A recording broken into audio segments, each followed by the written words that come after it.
Recording in progress.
Ladies and gentlemen, good evening.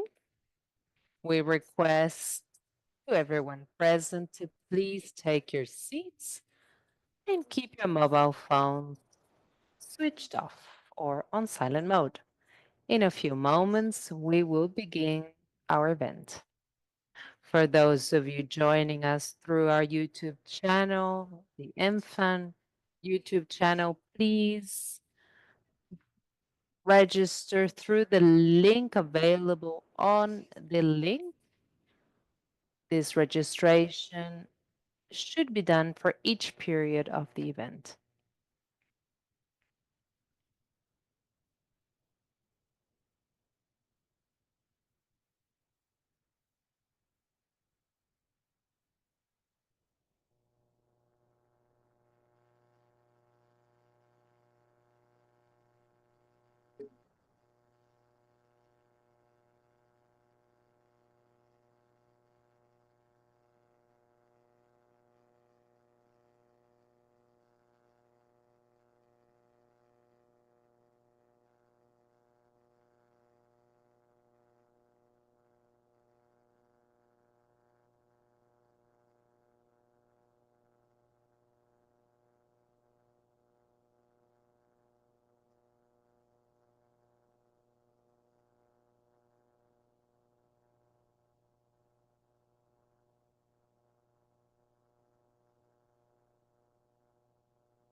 Senhoras e senhores, Ladies and sejam gentlemen, muito welcome bem-vindos ao to seminário our seminar 200 anos da 200 imigração Years of alemã no German Brasil, immigration o in direito Brazil, brasileiro em Brazilian law transformação, in uma realização transformation da Escola Nacional de by Formação e the Aperfeiçoamento de Magistrados, National Enfam, e Judicial da School Associação and the Luso-Alemãs German Trabalhistas, com o Brazilian apoio do Judicial Programa de Association with Apoio a support Eventos no País, of CACAPES, the do Centro de CAPES, Estudos Alemães the e Center of Europeus, do Studies of Instituto Germany and Brasiliense Europe, de the Direito Brazilian Público Institute of e do Public Centro de Law, Direito Comparado. and the Comparative Compõem Law o dispositivo de Institute. honra desta solenidade Suas Excelências, o senhor ministro do To Superior Tribunal de start the Justiça e seminar, diretor-geral da we Enfam, have Benedito Benedito Gonçalves, Gonçalves, o Justice senhor Benedito presidente Gonçalves, da Associação President of the German Luso-Alemã de Brazilian Juristas,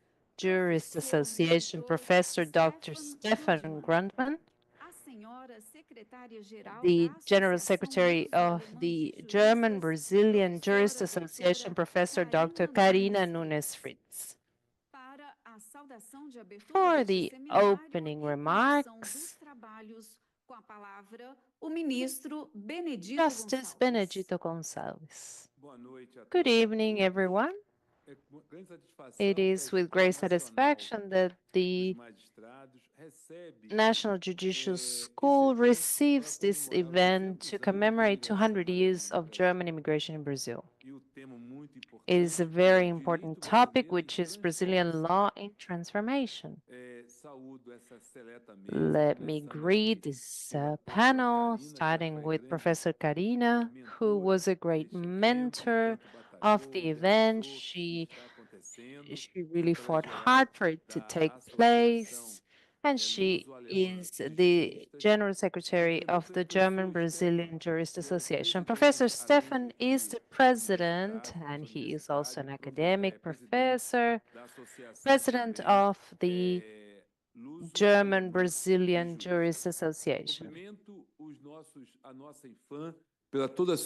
I greet the team of the National Judicial School that always helps us fulfill our mission. Our mission in its constitution is to regulate training, entry courses, and other courses for the federal justice of Brazil, as well as state justice in Brazil from between other functions. This is one of such elements. I would like to read the General Secretary of the Enfam, Ilan, Judge Ilan, the Executive Secretary, Dr. Leonardo Berta, with great thanks. I cannot be remiss to recognize their work at Enfam.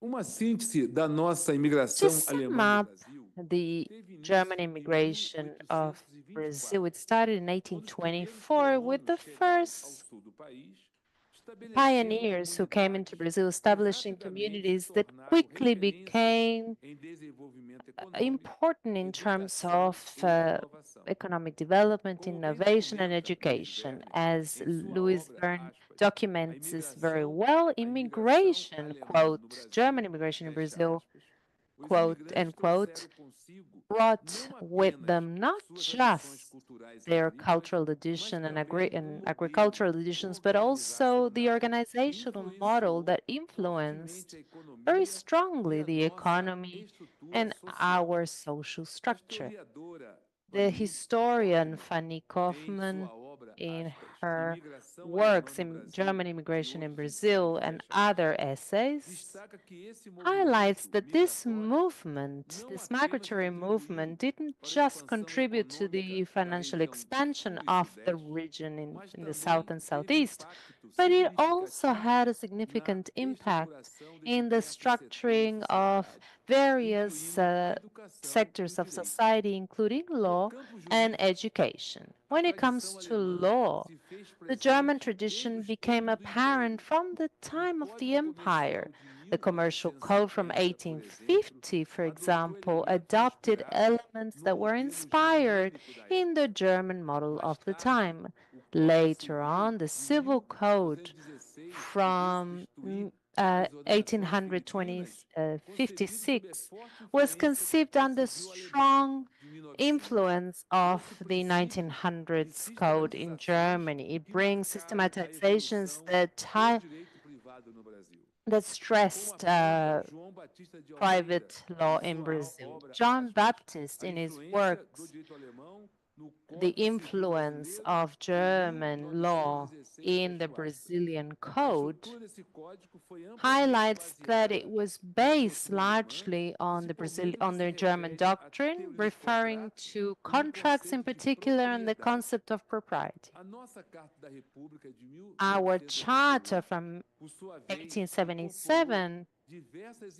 also influências added do various direito influences from constitucional alemão, constitutional law in Germany, especialmente no campo especially dos direitos when it fundamentais has to do with e do fundamental controle de rights and constitucionalidade, temas que sempre constitutionality, estiveram no issues that were centro das always at the discussões heart acadêmicas of academic entre os dois discussions países. between both countries. Nádia de Araújo, em sua Nadia obra, de aspas, Araújo, in Direito her Comparado, works fecha Comparative aspas, Law, a influência do the direito alemão e influence of francês no Brasil the muito bem German observa law in que Brazil a jurisprudência da nossa Corte observes that the Suprema jurisprudence of our frequentemente Supreme Court dialoga frequently com o Tribunal dialogues with the Constitucional Alemão, constitutional especialmente em temas German como court a in dignidade da topics such pessoa as the humana e dignity of the proteção human dos direitos being and the fundamentais. protection of A fundamental Escola rights. Nacional de Magistrado Infam, The que Enfam, the tem National a honra de Judicial dirigir, School, tem has como missão the preparar os honor magistrados of para um preparing judiciário magistrates cada for vez the mais judicial eficiente tasks that is e alinhado com os desafios each da day more sociedade efficient with the contemporânea. challenges of Nesse contemporary sentido, society. In that reconhecemos sense, a we recognize importância the do direito importance of comparado comparative como ferramenta law as an essencial para essential tool aprimorar o to trabalho de nossos improve the magistrados. work of our O magistrates, intercâmbio of our acadêmico e judges. jurídico The com academic instituições como a exchange with Associação institutions Luso-Alemã such as the de German Juristas Brazilian Jurist fortalece nossa Association strengthens our capacidade de ability enfrentar to as face the complexidades do mundo complexities jurídico of atual. the judicial Vivemos world uma today. era We de are transformações living a intensas, transformation impulsionadas era pela that is intense, tecnologia, pushed pela by globalização technology, e pelos globalization, and desafios by the crescentes ever do growing Estado de Direito. challenges in Como bem the destaca Luiz Otávio Siqueira de rule of Lacerda, law.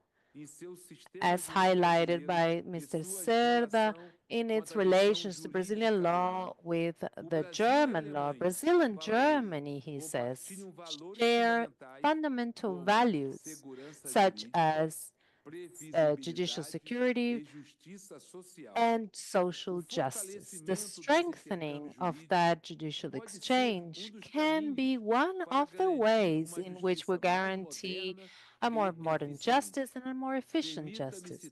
Allow me to quote the great jurist Elgi, one of the greatest jurists from the 19th century. His work highlighted the social force of the law in its relation to justice. This idea can be found in his memorable conference published later under the title of The Fight for Law in 1989. And it was re-edited twice in 2 years, and it was translated to 26 different languages, including Portuguese. This work argues that law is not an abstract system, but it is a tool to achieve the social goals, peace, and order in society. The opening remarks of the conference, published in the form of a book, it's emblematic in this characterization. The peace is the only right that has a vision. This is, the law looks for peace, doing so through struggle. The premise is valid for the individual, for his class, and for the state itself. The, the life of the law is the fight of the poor, of the classes, and of the individuals. Struggle and firmness are the basis for the guaranteeing of of rights that is given to us by nature. These rights are conquered through a struggle and maintained through a struggle. The law is not reached, it's lived. The law is not just theory, but it is a life force. And one more quote, the metaphor of the scales, the justice holds one of the side of the scales on one side, and on the other hand, it has a spade to defend itself. The spade without the scales is the brute force. The scales without their spade is the impotency of the law. Let us be inspired by this vision. Let us strengthen the links between Brazil and Germany and continue firmly on the construction of a law that is more robust, more human, and more democratic. Thank you very much. And I am sure that we will have a wonderful event today for its opening and tomorrow for a series of reflections that are very important for those that work in law. Thank you very much. I now hand over to Dra. Karina Nunes.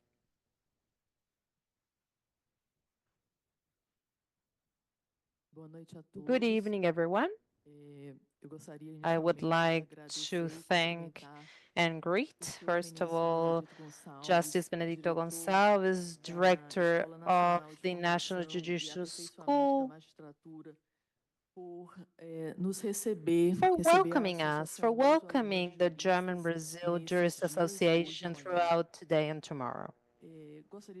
I would like to also greet the president of our association, Professor Stefan Grundmann, professor at the University of Humboldt in Berlin.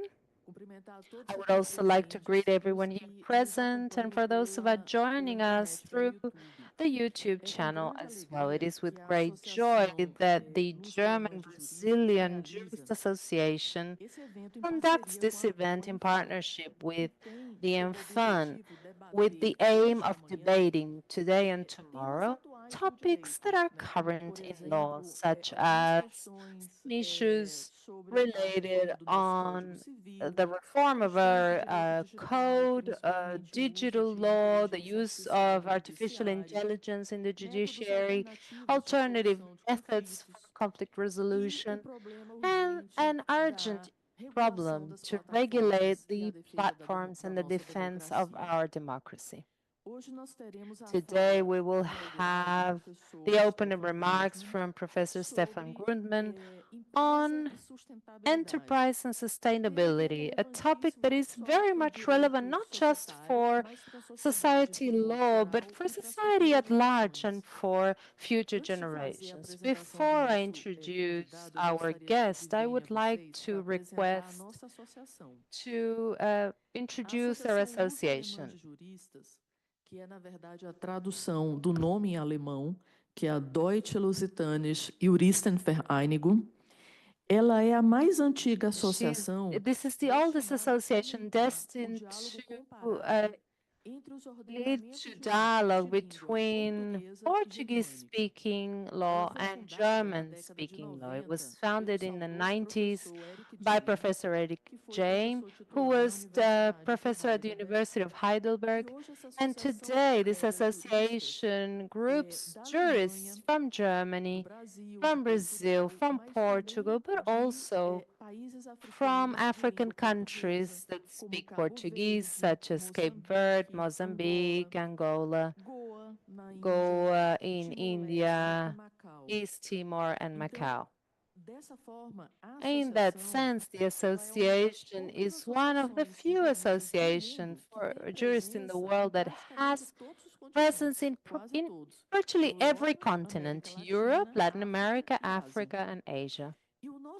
And our aim is to strengthen the judicial exchange between these countries, and which is why we're here today. In this globalized world in which we live, we could not be closed up within our own judicial order. It is necessary, without a doubt, as you all know, to have an open dialogue, because law does not move forward without comparative, whether it's with Germany, with France, with Portugal, with Italy, with the United States, and why not with China? It is very important to have this dialogue in the judiciary area between academics and practice as well, because at the end of the day, judges are the ones that apply the theory and contribute to better law. Benedito Gonçalves, from the BGB in 1900s, the German judiciary had a very important role in the development of law. And many institutes that were created from a jurisprudential point of view through practice and theory combined between the academic world and the judiciary were consecrated and immersed in the civil code in Germany during the reform from 2002. The Brazilian High Court also has this role, and it's important that it continues to do so, always in a permanent dialogue with this doctrine. I wanted to say that the association, the German-Brazilian Association, is here to dialogue, for us to be able to conduct other events such as this one. And that is why we decided to launch here at Enfam this combined works in homage to Canaris, who is one of the greatest names in private law in the 20th century. To sum up, I would like to introduce our presenter. Professor Stefan Grundmann is a professor of private and company law at Humboldt University. He last year was in the Savigny chair. Stefan Grundmann also taught at Frankfurt and Yehuda, Hildesburg, Halle, and Erlang in Nuremberg. He was the director of the Faculty of Law in Humboldt from 2020 to 2022. And from 2013, he also lectures at the European Institute of Florence in Italy. He is a guest lecturer of many universities, such as the King's College in London, among others, Oxford, Cambridge, Harvard, and others. Professor Grundmann is a complete jurist. He studied law, philosophy, arts, always with his soul and his eyes looking towards compared law and international law, and also neighboring disciplines, sociology, economics, that he loves so much. And it's not by chance that he is an expert in economic analysis of the law in Germany. He studied at Canaris during his undergraduate studies, and he preferred Klaus Roxim. But we are disciples and we have to agree with our master, even though we don't agree that his favorite teacher is that and not ours. Canaris chose him to substitute in the writing of one of the most important comments on the economic report, the Staub Haggabi, that was created by Helmut Staub in Brazil, and he's known as the father of the positive violation or breach of contracts. And this international spirit, interdisciplinary spirit of Professor Grundmann can be seen since his undergraduate studies, goes through his vast academic production, and can be seen in his professional life. I'm not going to talk about the books that he has written, but today I published an interview in one of the publications I contribute to, and you're going to be able to read it and to get to know a little bit more of the life and the work of this wonderful jurist that I had the privilege of having as my advisor during my PhD course. But he is above all a cosmopolitan and a lover of the Brazilian law. So thank you, Justice Benedito Gonçalves, for this welcoming, this warm welcoming here at Enfam. And I would like to thank the General Secretary of the School of Enfam, Mr. Reddy, and Mr. Peter, because they did everything possible to make this event come true.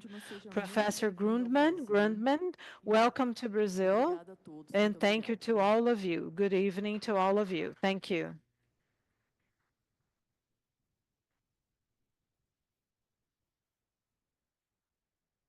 Lhe passo a palavra.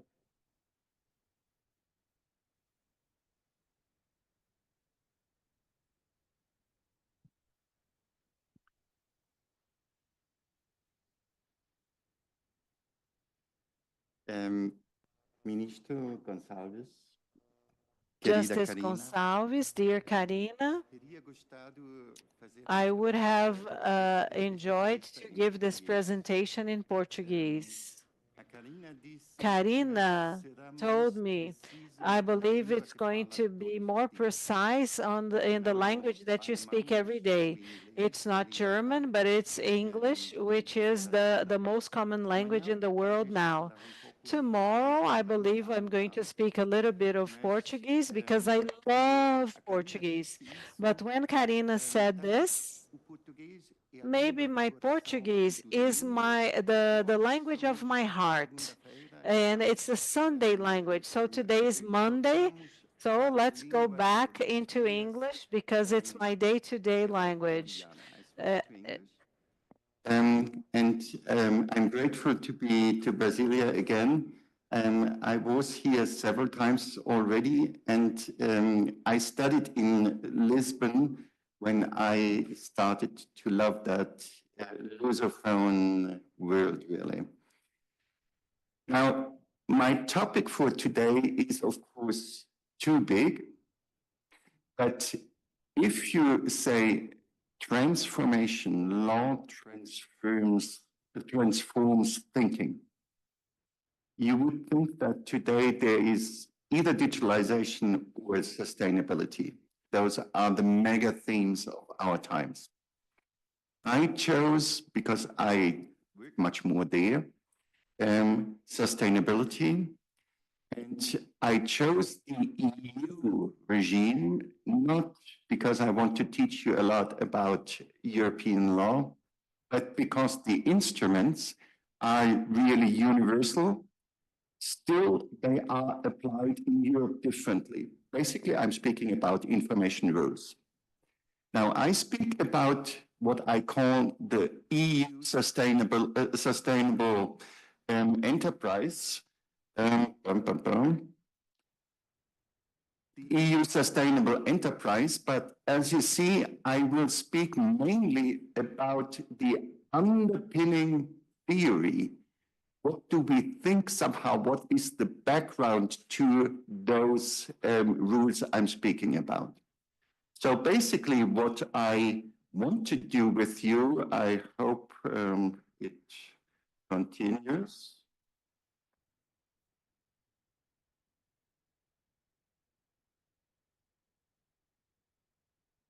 Where can I push here?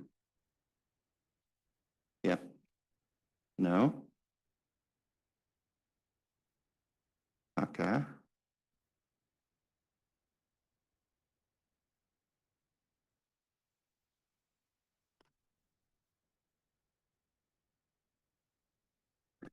Can you perhaps?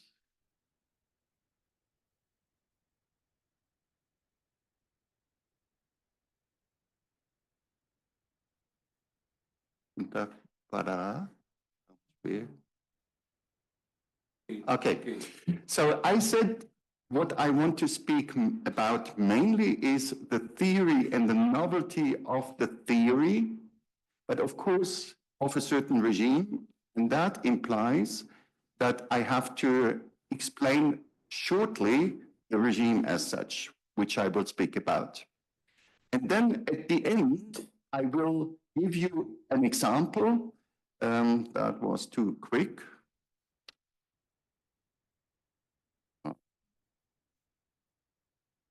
Anyhow, I will give you an example at the end.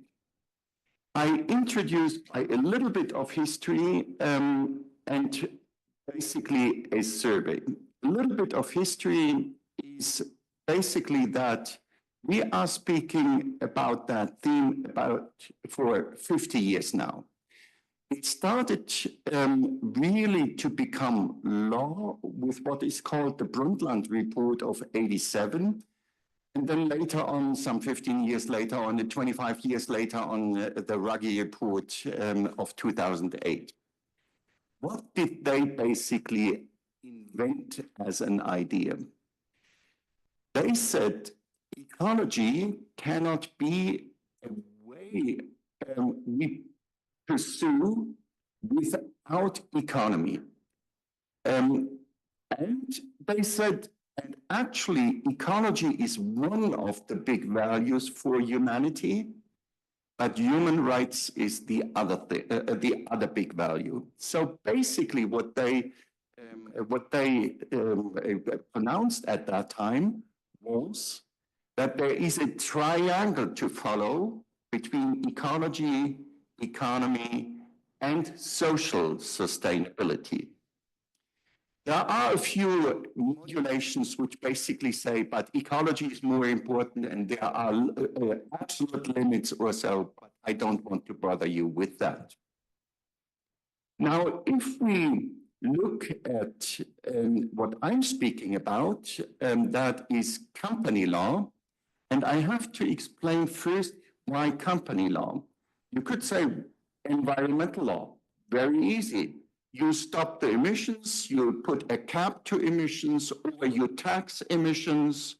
That would be the much more direct way. I am speaking about a somehow indirect way, not completely indirect, there are duties, but basically incentivization and steering of companies. Why that? Because it is not states, but companies which are the main players, the main originators of emissions, of climate change. We all are, but companies are very important, are in our mind as well. Now, the EU regime, different from other regimes, puts, of course, emphasis as well on taxing, on environmental law, but in addition has that branch to address companies. It all started basically with asking companies just to report, just to give information. What do you do about human rights and about environmental issues and climate influence? That started, as you see, in 2014. It's the last decade I'm speaking about. But you see, there is already a reform after 8 years in 2022. There are other duties introduced just now in 24, which is basically what I would call not just report, but care as well. Do something, minimize all those effects. I will not take that as examples for reasons of time, basically, but I could, of course, as well take those. And there is a third thing, which is much more addressed to the shares and to the investment into those companies. And that is, if you signal that you do more than the average, then you have better chances to attract capital. This signaling philosophy is basically in the so-called taxonomy regulation, which is a regulation which now tries to define, but what is green really? Is, for instance, nuclear energy, is it green or is it not? It doesn't cause emissions. At the same time, it causes other dangers. What kinds of doing are really clear to try to address basically a code or a system of assessing what is green really. And there are, of course, a few prohibitions with respect to Brazil. That is mainly deforestation, that you say certain things are just European companies should not do that or invest into that. Now, with that in mind, I introduce my methodological approach. Basically, and you see, I wrote a book about that, which I called a New Private Law Theory. And basically, I said, not only for this topic, but for any topic, it would be more appropriate for law to say, I do not get only influence from one other disciplines like law and economics, but to see basically what the other disciplines tell us about legal problems. Sociology, philosophy, behavioral sciences, all tell us a lot about that. And the main reason is why I say we as a community of lawyers should bring in all those disciplines is that basically around 1900, law, which was the social science, it got separated from little other disciplines that then became more and more important, like economics, like sociology, like behavioral sciences, etc., etc. And for that reason, I think for being really informed, you have to take the knowledge of those sciences in, but on an basis of equilibrium, basically saying each of those disciplines tells us about one interest or another interest in society. One more about efficiency, the other one more about cohesion, the other one more about fairness and justice. And if we have the balance about which Ministro Gonçalves spoke, that balance, if we are devoted to that, we have to take them in to some extent. I see as well that in all our constitutions, and certainly in the European Constitution, pluralism is a value. That is a pluralism of approaches. You want to bring them in all. It's written into the constitutions, into the fundamental rights chapters as well, or in the principles. And for that reason, I think even the constitutions ask us to have pluralist approaches to society. Now, with that in mind, I would say I go on, if I can go on with, perhaps I speak too much about the slides.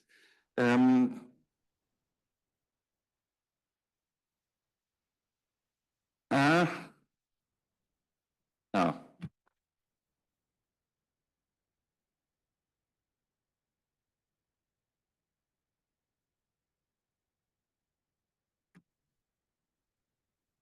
Next slide. Okay. No.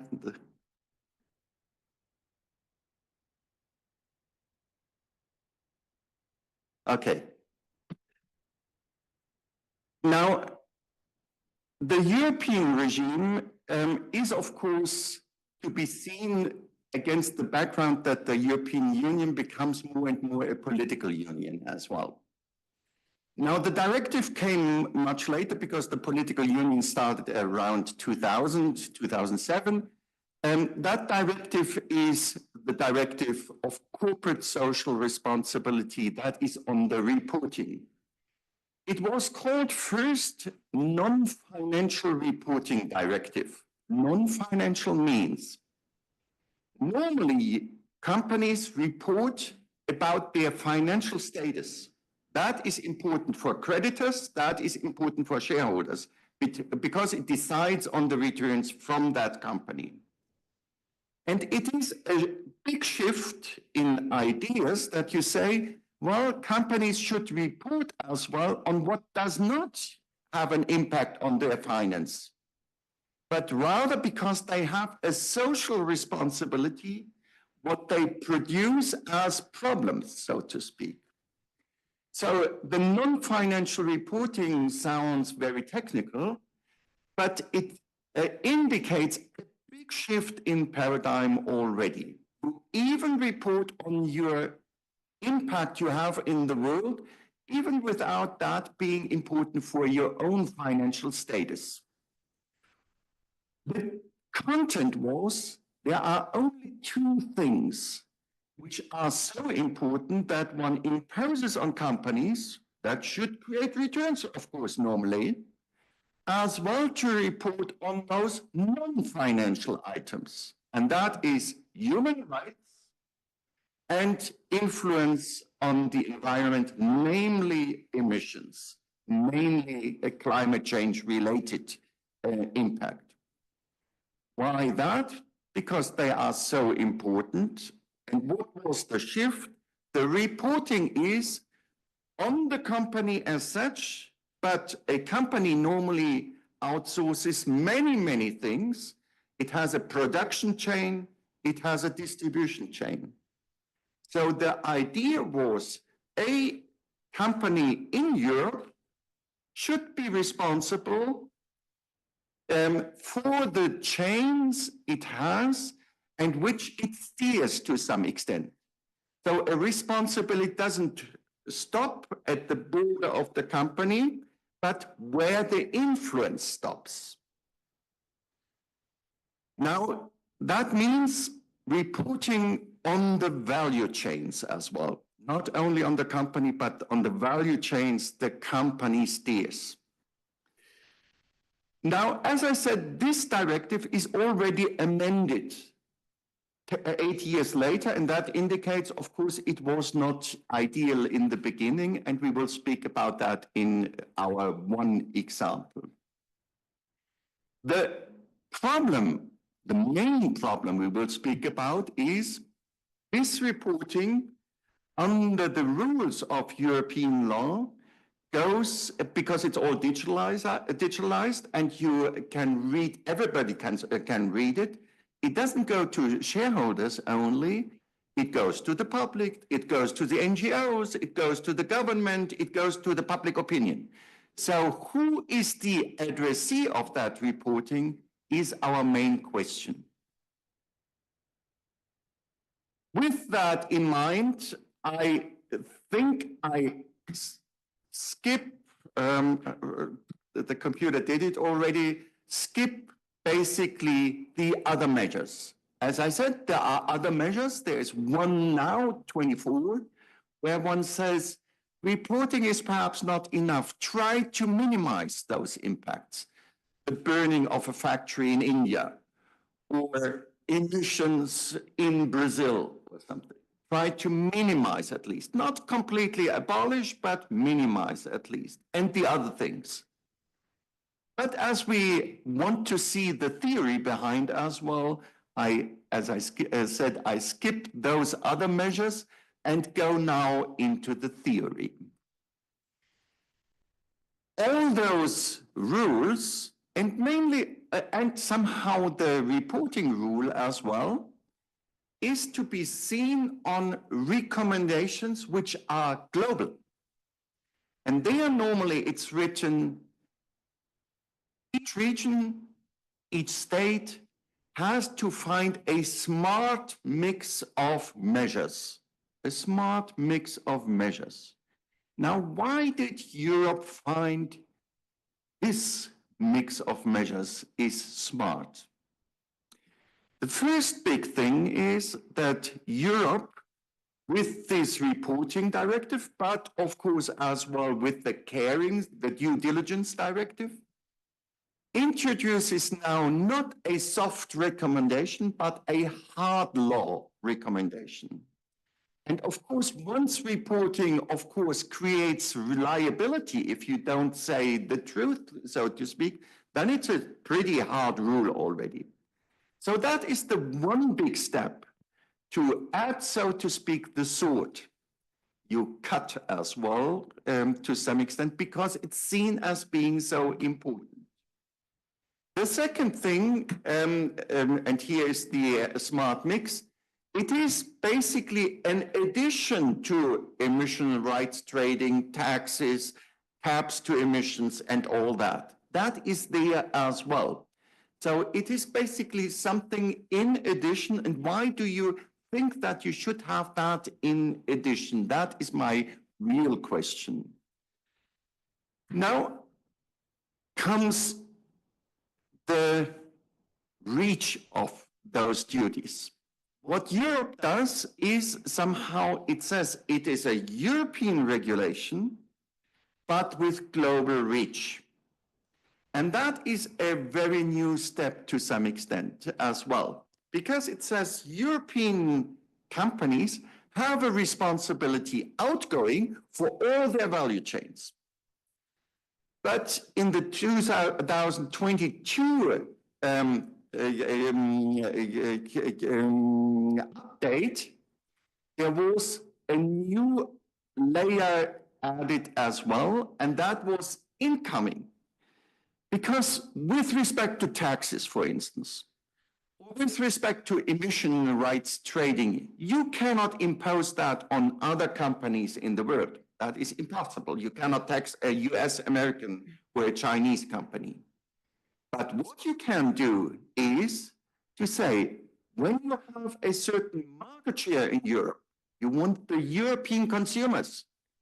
We think you should tell as well what is your climate change impact, human rights impact. So you have a global reach as well incoming that you say you want to be in Europe, and all big companies, global companies want to be, then report on what you are doing. The next change is that definition. Of course, that will be reformed still a few times, but somehow to have a set of reference, what is green, is helpful, of course, especially for those signaling things that you say, I want to sell my capital better than others because I'm greener. I will not speak about that, and I will skip the digital arena as well. That as a regulation is already pretty new, and now there is the criticism. But doesn't that overburden all our companies, the European companies? Of course, there you have to say what I said at the end.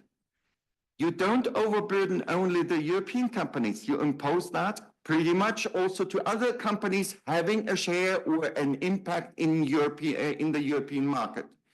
So, but do you not overburden companies, so to speak? And I think in theory, you have to say this. Basically, I think that there is a change in theoretical stance with respect to economy in this area and perhaps more generally. We had it with the global financial crisis a little bit already, stability as a public value, but now the public values become in much more clearly, and therefore you would say it's a green development, so to speak. And the main thing, the main idea has been described by Habermas, basically in his Facticity and Norms, a book of the end of the 1990s, where he says, if we look at Western societies under the rule of law, democratic societies, actually, it is neither true that only the private autonomy primes, nor is it true that only the public autonomy dominates. The two dominate to some, they are in an equilibrium. We have those fundamental rights, and the individual is very, very important since the Renaissance and the Age of Enlightenment. But at the same time, we have that idea that the public good is something important, and democracy is something important, and there has to be the public will as well. And therefore, he says, private autonomy and public autonomy are always to be brought into equilibrium. And one important thing already is basically that you say individualism doesn't have the complete primacy. It is important, but it cannot prime always. And that often in company law is said, yes, the companies have to decide, have to have their returns, and you have to prove that there is a good public good that you can restrain us. While Habermas would say, well, the two are to be brought into equilibrium. Now, what does that mean for our area? I would say you can understand what is developed in those rules only if you say, I have a pluralist approach to theory. You have to start, and all scholarship and sciences are not monolithic, not all have the same idea, but there is a lot of dispute in climate research. In legal research, we are never of the same opinion. We quarrel about that. In economics, they are of course not of the same opinion. In sociology, there are always many opinions and good opinions. And for instance, if you start with climate change and climate research, there are those that say basically the world will not be livable in 50 years. There are those who say, if we do not change, there will be a lot of migration and a lot of chaos on the world, but still livable. And others that even say, we cannot influence the climate. The climate is much too strong. It cannot be man-made. Of course, we can cause some trouble, but the climate change, we couldn't stop it really. Now, if that is the case, if climate research basically goes from different extremes, so to speak, we cannot say it is certainly like this or like this, like that. But what we can say, and now we come to somehow sociology and philosophy, what we can say is that in Europe, about 30% of the people say the next generation will not exist any longer. And that is a fear which is really existential. It's not just a little bit more of money or so, it is really existential. And if you have now those 30% as a rule setter, you have to say, I want to create a society and an order of society where those 30% are taken into account as well. Of course, those that want to have more return should be taken into account as well. Now comes in political philosophy.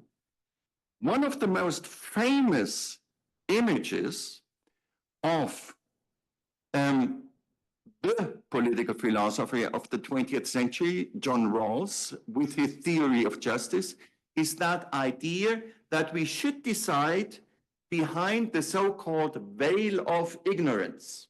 What is that?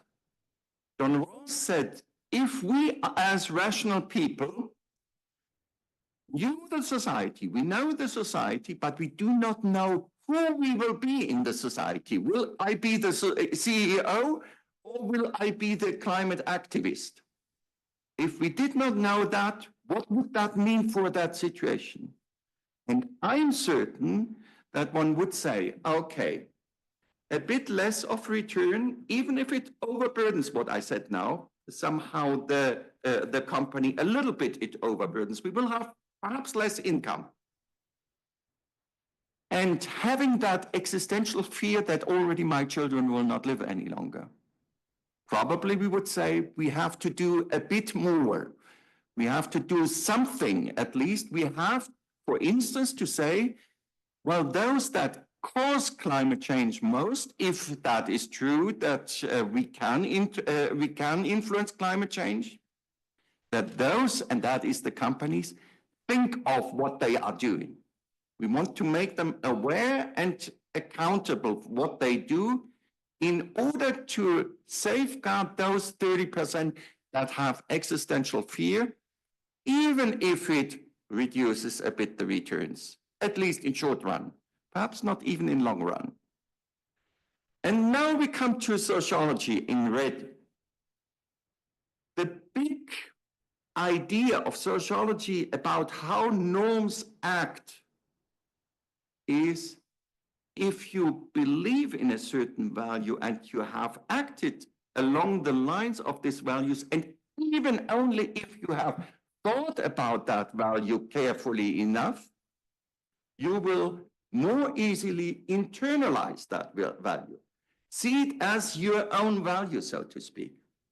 And what do the norms about reporting do? Basically, they say the board has to think about what its impact is in Brazil, in India, etc., etc. Write a report. Perhaps have liability afterwards, but already writing a report is somehow, oh, that is important, that is a value. Perhaps next time in a decision, I take it into account. That idea of internalization, I think, is important with those rather soft rules we have with reporting.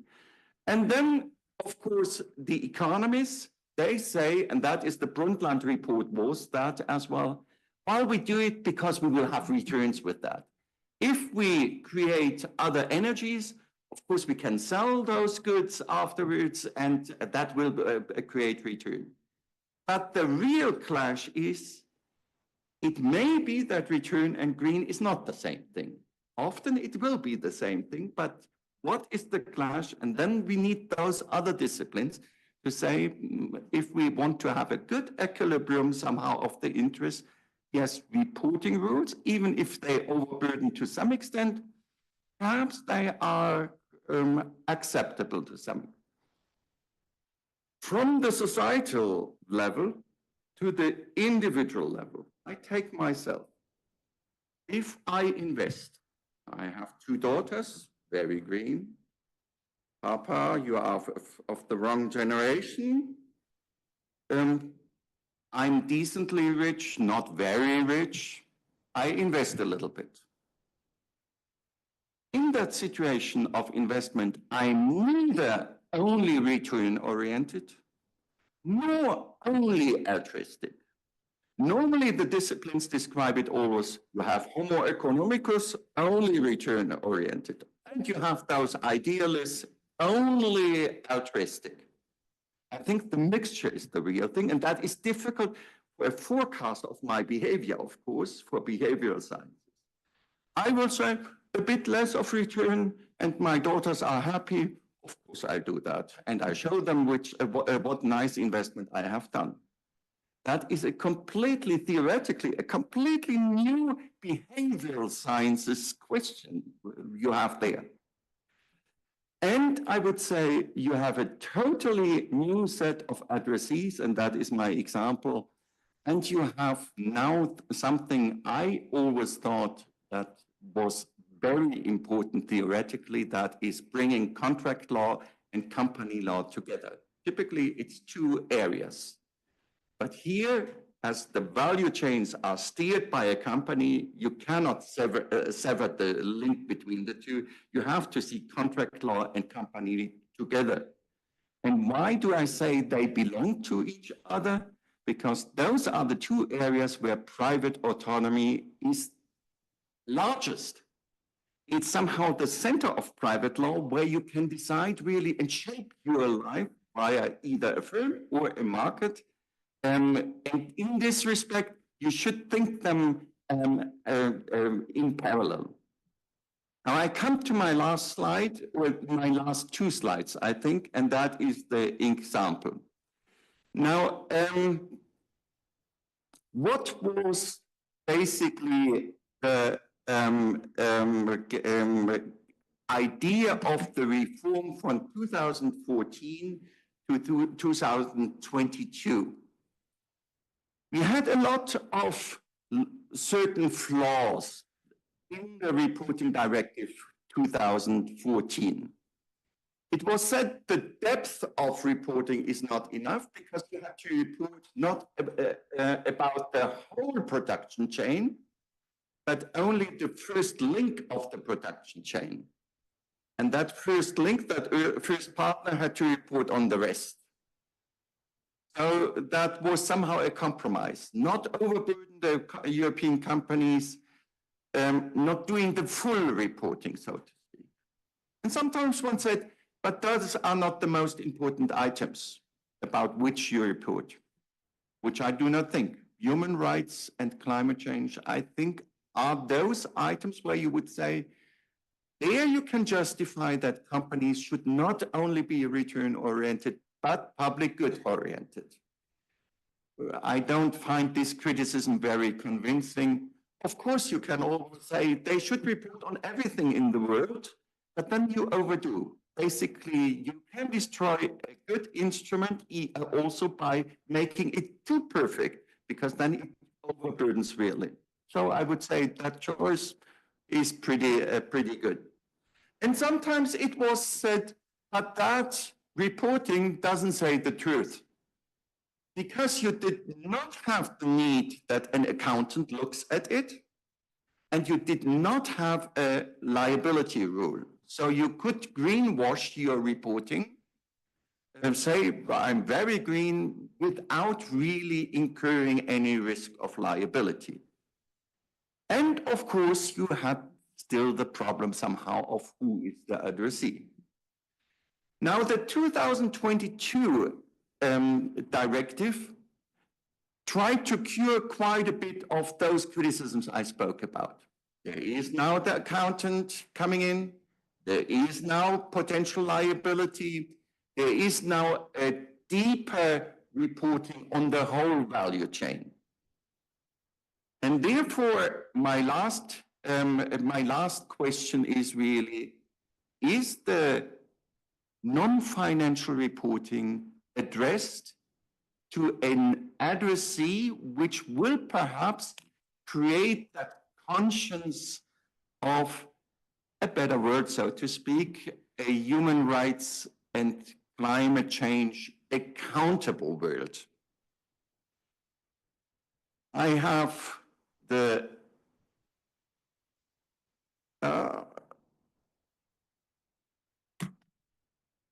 my first answer is we have a new addressee in those reporting rules. As long as the reporting rules only were about the financial status of the company, those outside the company did not really care. A balance sheet of 100 pages or so is not interesting for an NGO, or is perhaps interesting for a big shareholder and a big creditor, but not for the rest. While the non-financial reporting is basically in prose, rather short in the annex, well condensed. That can be interesting also for those that are interested in climate, in human rights, for instance, for NGOs, for instance, as well for governments, for instance, for public opinion. So we have now two addressees, really. We have the shareholders as well, the Professor Grundmann, who wants to invest and says a bit less of return, a bit more of green is okay. But you have those others as well. And that changes to some extent the information content, because now we start to create about that issue, climate change, human rights, a public opinion, because others look at that. And you get more information, and that leads, for instance, to strategic litigation, that you say those big polluters, we sue them in court. The Shell case is a good example for that. Or the German Constitutional Court that said, well, basically, if we do not do anything now, the next generation will have to do everything. And that means if we do not have a certain inroad into the freedom to act now of our people now, we will have a very, very, very strong impact and inroad on that freedom to act in the next generation.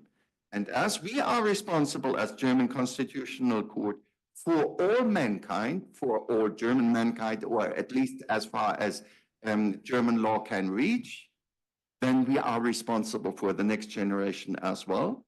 And it would be overly burdensome for the next generation to do something if we did not do it now. And therefore, the German Constitutional Court said there is a constitutional duty of the legislator to calculate how it has to be done to have somehow a scheme in order not to have too much burden in the future. All that basically was because the public opinion was developed more, and of course the data of the main polluter, basically to have basically of all the big companies, of the big indices, influenced that. That is the public opinion, which is much stronger equipped. Now the shareholders, that is interesting as well. And we come back to that concept of internalization. Because the shareholders, you think, well, the shareholders, that is a big group. They have all the same interest. They have all the interest of return, the basic economic model. But for quite a few decades, we already in company law research, we realize, of course, the shareholders are not a homogeneous class. They are very heterogeneous. There is the small investor, there is the institutional investor, there is the activist investor as well, there is the entrepreneurial investor. They all have different interests. The one wants to have an influence on the company, the other one just wants money from the company, and a third one, like the institutional investors, is perhaps particularly interested. There was a CEO of CalPERS, which is the biggest investor in the world. It's the California Pension Fund. So all pensions basically are administrated by that institution, which invests into shares and securities. And CalPERS changed its opinion on the basis of public opinion to some extent, that the investment should be to some extent green. Once you had that, of course, that had a price influence. The stock of green companies rose. Now, everybody else saw CalPERS as the prime, well-informed investor, very professional. Now we follow him. And how that following CalPERS reacts to the market is seen if you take just Germany ESG, so green investment. In 2014, 24 billion. In 2022, 580 billion. What does that mean? 23 times more. Of course, in 8 years, the economy of the world did not rise by 23 times. It rose perhaps doubled, perhaps, not even, but basically. So that means that this institutional investment that says we want to go into the direction of green means that certain shareholders have such a big influence because they think they internalize that value to some extent, and probably the CEO of CalPERS is rather similar to me, an old white man having 2 daughters, saying, why should I not invest the funds I can invest a bit more in the accountability of the public good? And basically, I would say, one can probably also say that green companies often are the strongest. Google is very green, Meta is very green, or they invest a lot into green, because to some extent, of course, it is a signal, of course, as well of strong companies that they can't afford to be green because they have the finance for that. To that extent, I would say, yes, it is right what economists often say, that green and return are in a certain parallelism, but at the same time, I think the picture is much more complex, and we have to draw on all the sciences to understand the development and how the development might go. My outlook is rather positive.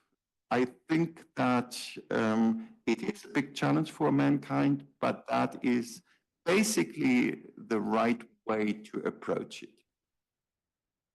Many thanks for the attention.